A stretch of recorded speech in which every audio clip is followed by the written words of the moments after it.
शारदां देवीं रामकृष्णं जगद्गुरुं पादपद्मे त्वयोश्रित्वा प्रणमामि মুহুর্মুহু।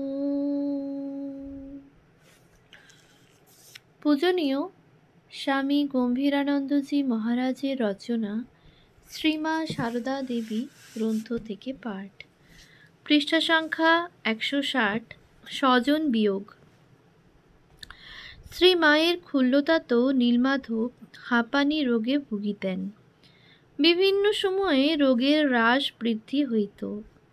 পুরী হইতে ফিরিবার কয়েকদিন পরেই রোগ এত বৃদ্ধি পাইল যে তিনি একেবারে শয্যাগত হইলেন। চিকিৎসায় ফল না হইয়া অবস্থা ক্রমেই সঙ্গীন হইতে চলিল। শ্রী মা নিজের সুখ সুবিধার প্রতি দৃষ্টিপাত না করিয়া সাগ্রহে ক্ষুল্লতাতের সেবা করিয়া যাইতে লাগিলেন। শ্রী মা নিজের সুখ সুবিধার প্রতি দৃষ্টিপাত না করিয়া সাগ্রহে ক্ষুল্লতাতের সেবা করিয়া যাইতে লাগিলেন। তাহার দৃষ্টান্তে ভক্তেরাও নীলমাধবের সেবায় নিযুক্ত হইলেন। কিন্তু পুরী হইতে প্রত্যাবর্তনের মাস 2 পরে একদিন চিরবিদায়ের চিহ্ন সমস্ত দেহে স্পষ্টরূপে দেখা দিল। কখন কি হয় ভাবিয়া সকলেই সন্ত্রস্ত। ইহারই মধ্যে শ্রী মা সেবকের অনুরোধে একবার উপরে গিয়া ঠাকুর পূজা ও ভোগ নিবেদনাদি সারিয়া আসিলেন। তখন সকলে তাহাকে ভোজনের জন্য পীড়াপিড়ি করিতে লাগিলেন এবং ভরসা দিলেন যে খুড়ার এত শীঘ্র কিছু হইবে না। তদনুসারে শ্রী মা তাড়াতাড়ি কিছু গ্রহণ করিয়াই নীলমাধবের নিকট উপস্থিত হইলেন। আসিয়া দেখেন সেবকগণ বিমর্ষ ও নত মুখ। তিনি চমকিত হইয়া প্রশ্ন করিলেন, তবে কি খুড়ো নেই? কে তখন উত্তর দিবে?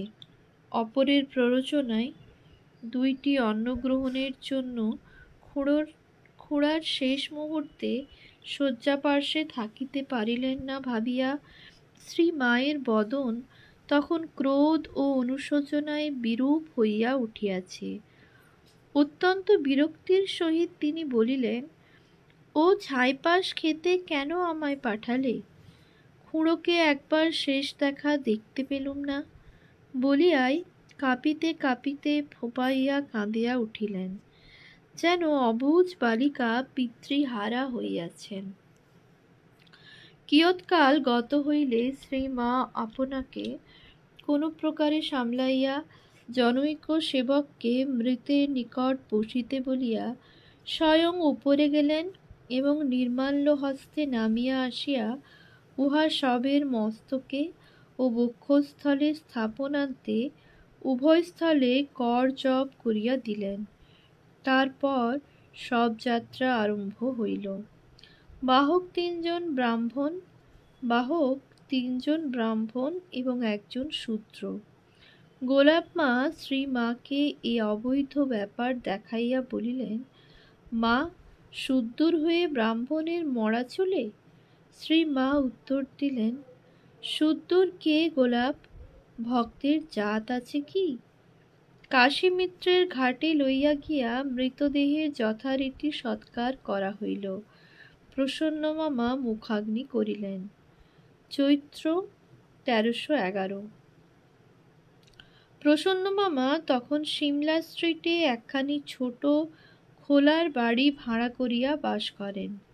1900 খ্রিস্টাব্দের আরম্ভে মাঘ 1306 রাধুর জন্মের অল্প পরেই মামার অল্প বয়স্কা জ্যেষ্ঠা কন্যা নলিনীর বিবাহ হইয়া গিয়াছে। জামাতার নাম শ্রী প্রমথনাথ ভট্টাচার্য। বাড়ি হুগলি জেলার অন্তঃপাতি গোঘাটে। মামার পরিবারে তখন বড় মামি ও তাহাদের 2 কন্যা নলিনী ও মাকুত ছিলেন। জামাতাও সেখানে বাস করিতেছিলেন। এই সময় প্রমথ অকস্মাৎ অসুস্থ হয়ে পড়িলেন। রোগ ডবল নিউমোনিয়া বলিয়া নির্ণীত হইল। শ্রীমা সর্বদা জামাতার সংবাদ লইতেন এবং মাঝে মাঝে তাহাকে দেখিয়া আসিতেন। প্রমথের চিকিৎসাপদেশে একজন ডাক্তার মাতা ঠাকুরানীর পদাশ্রয় লাভ করেন। আমরা এখন তাহারই কথা বলিব। ডাক্তার তখন যুবক, কিন্তু পারিবারিক বৃথা মনোমালিন্যের ফলে নিজের জীবন বিষময় করিয়া তুলিয়াছেন এবং সে অসহ্য মানসিক যন্ত্রণা ভুলিবার জন্য স্বহস্তে মরফিয়া ইঞ্জেকশন লইতে আরম্ভ করিয়াছেন। একদিন শ্রীমায়ের সেবক ও ডাক্তারের বন্ধু জনৈক যুবক ডাক্তারকে মাতা ঠাকুরানীর শ্রীচরণ সমীপে লইয়া গেলেন। প্রমথ তখন অনেকটা সারিয়া উঠিয়াছেন, তাই শ্রীমায়ের মনও স্বচ্ছন্দে আছে। সেদিন তিনি কয়েকজন ভক্তের সহিত শ্রীযুক্ত মাস্টার মহাশয়ের আমন্ত্রণে তাহার ঝামাপুকুরের বাটিতে আসিয়া পূজায় রত আছেন।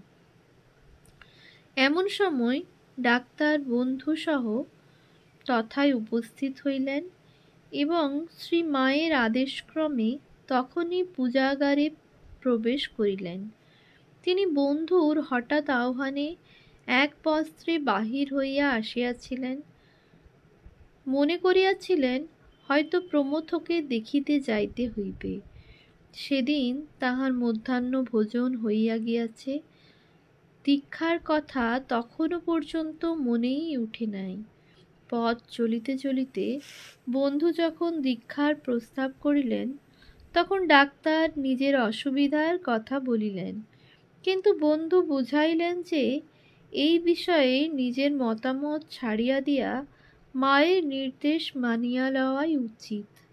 ডাক্তার শ্রীমায়ের নিকট উপস্থিত হইলে তিনি সব জানিয়াও তাহাকে দীক্ষা দিলেন।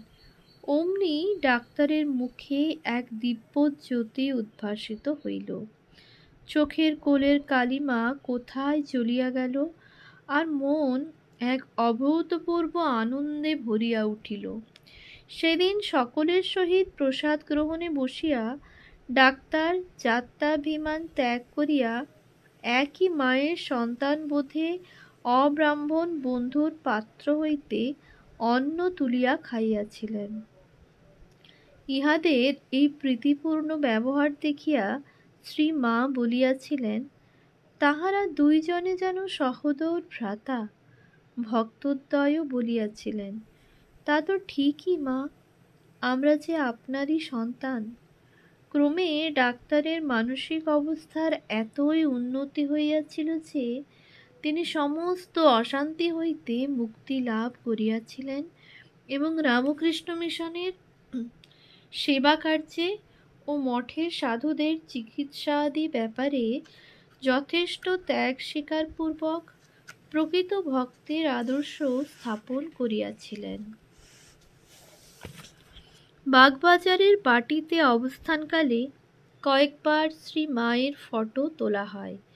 তন্মধ্যে কয়েকখানি ছবি 1311 সালের 22শে চৈত্র চিতপুর রোডের বি দত্তের স্টুডিওতে তোলা হয়। উহার একখানিতে শ্রীমা, লক্ষ্মী দিদি, নলিনী দিদি, রাধু প্রভৃতির সহিত বসিয়া আছেন। অপর একখানি ছবি পরের মাসে বিরজানন্দজির আগ্রহে ভ্যান ডাইক কোম্পানির চৌরঙ্গীস্থ স্টুডিওতে লওয়া হয়। উহাতে শ্রীমা সম্মুখে দৃষ্টি রাখিয়া আসনোপরি উপবিষ্ট আছেন এবং তাহার দক্ষিণে টবে একটি ছোট গাছ রহিয়াছে। শ্রীমায়ের যে ছবিখানি আজকাল সমধিক প্রচলিত এবং বহু স্থলে পূজিত, উহা শ্রীযুক্তা অলি বুলের ব্যবস্থানুসারে 1305 সালে তোলা হয়। ওই সময় ভগিনী নিবেদিতা তাহাকে বসাইয়া চুল ও আঁচল প্রভৃতির যথাযথ বিন্যাস করিয়া দেন। পূর্বোক্ত ডাক্তার ব্যতীত এই কালে শ্রী মায়ের নিকট আর একজন বিশিষ্ট ভক্তের আগমন হয়। তাহার নাম শ্রী ললিতমোহন চট্টোপাধ্যায়। শ্রী মায়ের নিকট যাতায়াত ও ভক্তদের সহিত আলাপ পরিচয়ের ফলে তিনি দীক্ষা গ্রহণে উৎসুক হন এবং একদিন মাকে নিজ ছুতারপাড়া লেনে বাড়িতে লইয়া গিয়া সস্ত্রীক দীক্ষা গ্রহণ করেন। ইনিও রামকৃষ্ণ মঠ ও মিশনের অকৃত্রিম বন্ধু ছিলেন এবং বিবিধ রূপে মাতা ঠাকুরানীর সেবা করিয়া জীবন সার্থক করিয়াছিলেন। মাস্টার মহাশয়ের বিদ্যালয়ের বিনোদ বিহারী সোম নামক জনৈক ছাত্র তাহারই অনুকম্পায় শ্রী শ্রী ঠাকুরের সান্নিধ্য ও আশ্রয় লাভ করেন।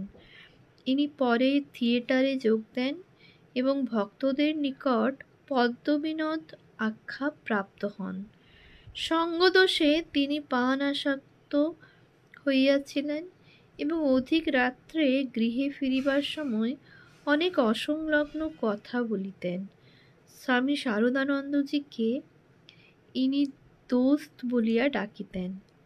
শ্রী মায়ের বাগবাজারের বাটির পার্শ্ব দিয়া গভীর রাত্রে গমনকালে তিনি দোস্তকে আহ্বান করিতেন, কিন্তু শ্রী মায়ের নিদ্রার ব্যাঘাত হইবার ভয়ে বাড়ির কেহ সাড়া দিতেন না।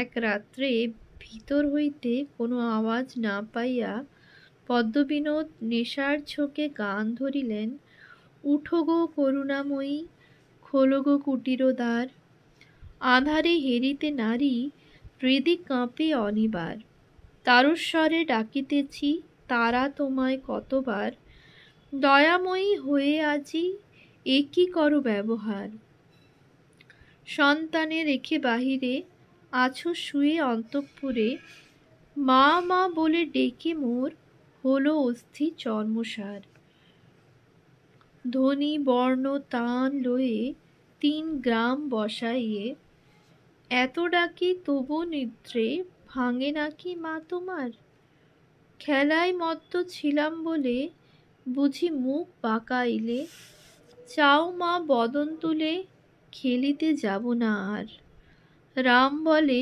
ত্যাজি তোরে যাব কার কাছে আর, মা বিনে কে লবে এই অকৃতি অদম ভার।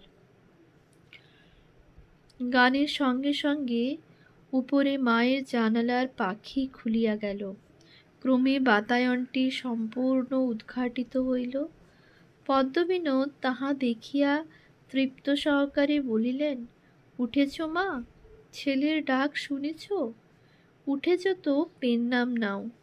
বলিয়া তিনি রাস্তায় গড়াগড়ি দিতে লাগিলেন এবং অবশেষে পথের ধূলি মাথায় তুলিয়া পুনর্বার গান গাহিতে গাহিতে চলিলেন।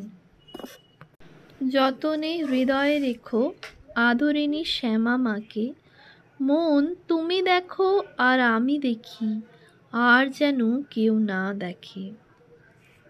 আবার সজোরে আখর দিলেন, আমি দেখি দোস্ত না দেখে। পরদিন শ্রীমা জিজ্ঞাসা করিলেন, ছেলেটি কে? সব শুনিয়া বলিলেন, দেখেছ জ্ঞানটুকু টনটনে। পদ্মবিনোদ অন্তত আর একবার এইভাবেই শ্রীমায়ের দর্শন পাইয়াছিলেন।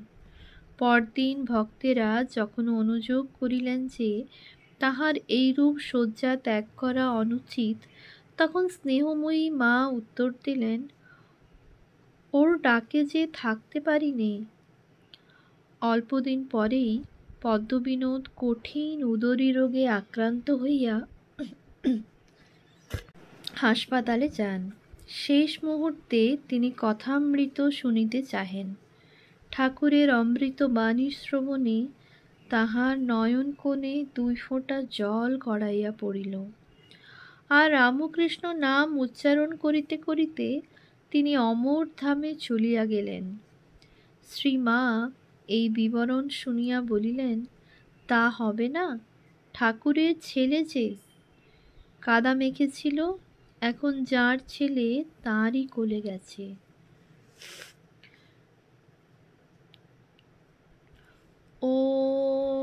शान्ति शान्ति शान्तिः। हरिः ओम तत्सत्। श्रीरामकृष्णार्पणमस्तु।